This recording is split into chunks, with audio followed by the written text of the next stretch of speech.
स्वागत है आप सभी का। मैं हूं साहिल खान और आप देख रहे हैं साहिल की डायरी। क्या पिछली बसपा सरकार में सफाई कर्मियों की नियुक्ति में क्या बहुत बड़ा घोटाला किया गया है? ये हम नहीं कह रहे हैं, बल्कि बाबूलाल नाम के बुजुर्ग ने संत कबीरनगर के डीपीआरओ कार्यालय से एक रिपोर्ट मांगी थी सूचना अधिकार के तहत, जिसमें डीपीआरओ के द्वारा जो लेटर दिया गया है उसमें साफ तौर पर लिखा गया है कि आपके द्वारा जो नियुक्ति की रिपोर्ट फाइल मांगी गई है उन फाइलों को नष्ट कर दिया गया है। क्या है पूरा मामला, इस रिपोर्ट में देखिए। यहाँ तक लखनऊ तक का मैं जो हम दौड़ के गया हूँ, लेकिन कोई भी न्याय हमको मिल नहीं पाया। क्या बसपा की मायावती सरकार में सफाई कर्मियों की नियुक्ति में फर्जीवाड़ा हुआ था? क्योंकि सूचना के अधिकार के तहत सफाई कर्मियों के चयन से संबंधित सूचना मांगी गई थी, जिसके जवाब में जिला पंचायत राज अधिकारी की चिट्ठी सामने आई है, जिसमें साफ तौर पर लिखा है कि सफाई कर्मियों के चयन के संबंध में मांगी गई सूचना में आपको अवगत कराया जा चुका है कि सफाई कर्मियों के चयन से संबंधित सभी अभिलेखों को नष्ट कर दिया गया है। जी हां, नियुक्ति से संबंधित सभी फाइलों को नष्ट करने का जिला पंचायत राज अधिकारी का यह जवाब अब लोगों को कांटे की तरह चुभ रहा है कि क्या 3 साल में ही नियुक्ति से संबंधित सभी फाइलों को आखिर विभाग ने क्यों नष्ट कर दिया?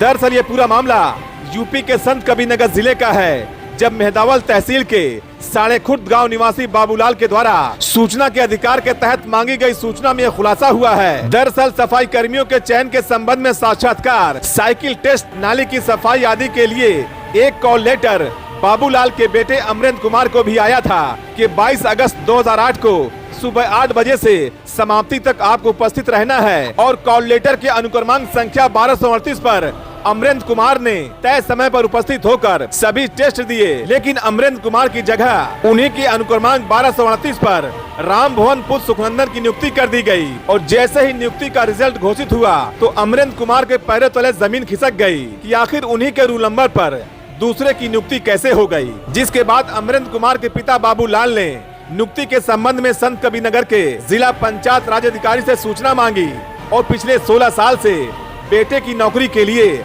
अधिकारियों के चक्कर लगा रहे हैं, लेकिन आज तक बुजुर्ग बाबूलाल को न्याय नहीं मिला। यही नहीं, बुजुर्ग बाबूलाल ने संत कबीरनगर से लेकर लखनऊ तक की दौड़ लगाई, लेकिन अभी तक हाथ खाली है।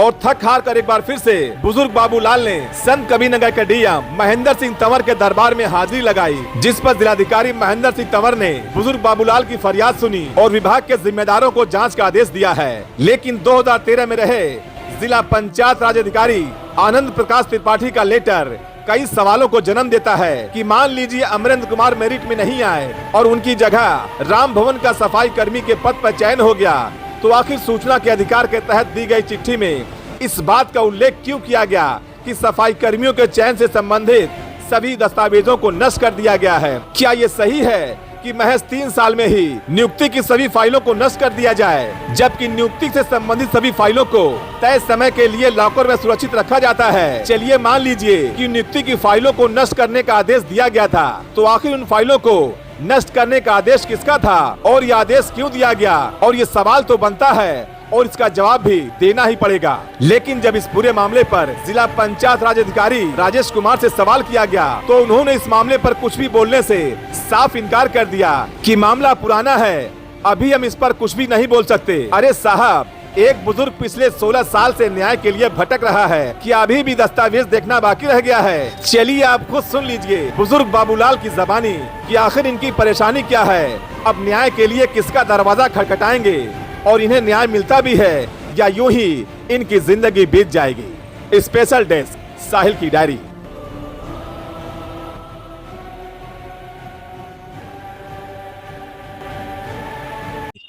हमारे साथ में एक बुजुर्ग हैं और अपने बेटे की नौकरी को हक दिलाने के लिए पिछले 16 साल से जिम्मेदारों के चक्कर लगा रहे हैं, लेकिन अभी तक इनको न्याय नहीं मिला। क्या नाम आपका? बाबूलाल। ये क्या मामला है? सर ऐसा है कि मेरे लड़के का रोल नंबर पहले से जब रिजल्ट क्या नाम है कॉल लेटर गया था तो 1238 था, और जब उसका रिजल्ट निकाला गया तो 1238 पर राम भवन पुत्र सुखनंदन का चयन हो गया था। इसके विषय में मैं बार बार यहाँ तक लखनऊ तक का मैं जो हम दौड़ के गया हूँ, लेकिन कोई भी न्याय हमको मिल नहीं पाया। अधिकारी क्या रहा है इस मामले में? कुछ नहीं, यहाँ तक कि उसमें लखनऊ में तो अर्थदंड लग गया था डीपीआर को 25,000 रुपया। अच्छा, हाँ, उसके बाद भी जो है कोई सूचना नहीं मिल पाया हमको। सूचना आपने मांगा था? हाँ, सूचना के तहत मैंने तीन या 4 मरतबा मांगा है, सबका फोटोकॉपी मेरे पास है। आपके बेटे किस नौकरी के लिए अप्लाई किए थे? सफाई कर्मी। सफाई कर्मी के लिए। ये देखिए एक लेटर है, ये कॉल लेटर देखिए है, ये अनुक्रमांक है 1229 और देखिए डेट देख सकते हैं 22/8/2008, यानी 16 साल पुराना ये है। सफाई कर्मी किसमें लिखा हुआ है। बाकायदा जब सफाई कर्मी की नौकरी लग रही थी उसमें नाली भी साफ करना था। आपके बेटे ने सब कुछ किया? सब कुछ किया, हाँ, सब कुछ किया। और जो भी साक्षात्कार इंटरव्यू मतलब देना था सब पूरा था उसका, और रिजल्ट निकाला गया तो उसके रोल नंबर पर उसका नाम आ गया। आपके बेटे के रोल नंबर पर किसी और को कर दिया गया? हाँ। बस आपकी आपत्ति यही है? हाँ, हाँ। आपत्ति यही है कि इनकी बेटे को जो कॉल लेटर आया था वो रूल नंबर है 1238 और 1238 इन्हीं के बेटे के रूल नंबर पर किसी और को नौकरी दे दी गई। लेकिन लोग ये कह रहे हैं कि किस आधार पर नौकरी दी गई?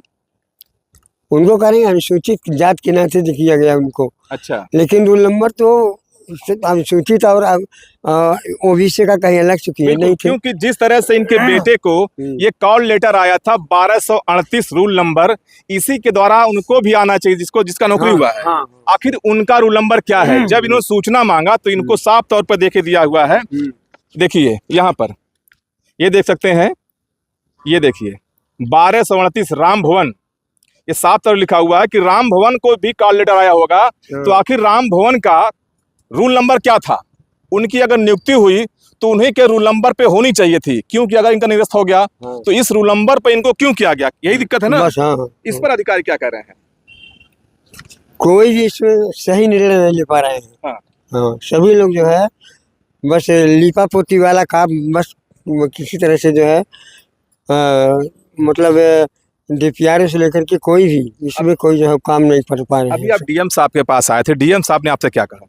डीएम साहब ने कहा कि ऐसा है कि हम नौकरी दे नहीं सकते, आप न्यायालय का शरण लिए। बिल्कुल। तो अब आप क्या करेंगे? अब नहीं होगा तो हम न्यायालय जाएंगे। क्या जाएंगे? कहाँ रहने वाले आप हैं? मेहदावल बाजार, साढ़े खुर्द। मेहदावल। तो मेहदावल के रहने वाले हैं और इनके बेटे का कॉल लेटर आया था 22/8/2008, यानी पिछले 16 साल से ये अपने बेटे को नौकरी दिलाने के लिए जद्दोजहद कर रहे हैं, लेकिन इनकी सुनवाई नहीं हो रही। यहाँ से लखनऊ तक का ये दौड़ चुके हैं और इनका आरोप यही है कि इनके बेटे को जो कॉल लेटर आया था 1238 अनुक्रमांक, इन्हीं के अनुक्रमांक पर, इनके बेटे के अनुक्रमांक पर आखिर दूसरे को नौकरी कैसे मिल गई, ये दिक्कत है। तो फिलहाल जांच का विषय, इसको जांच कराना चाहिए था। और अब देखिए ये कह रहे हैं आप कोर्ट का हम सहारा लेंगे। तो देखने वाली बात होगी कि पिछले 16 साल से अपने बेटे को नौकरी दिलाने के लिए, पकड़िए इसको, अपने बेटे को नौकरी दिलाने के लिए तमाम अधिकारियों के चक्कर लगा रहे हैं। फिलहाल अब देखने वाली बात होगी कि इस बुजुर्ग को अभी कितने साल और लगेंगे अपने बेटे को नौकरी दिलाने के लिए। आप बने रहिए साहिल गिदारी के साथ। नमस्कार।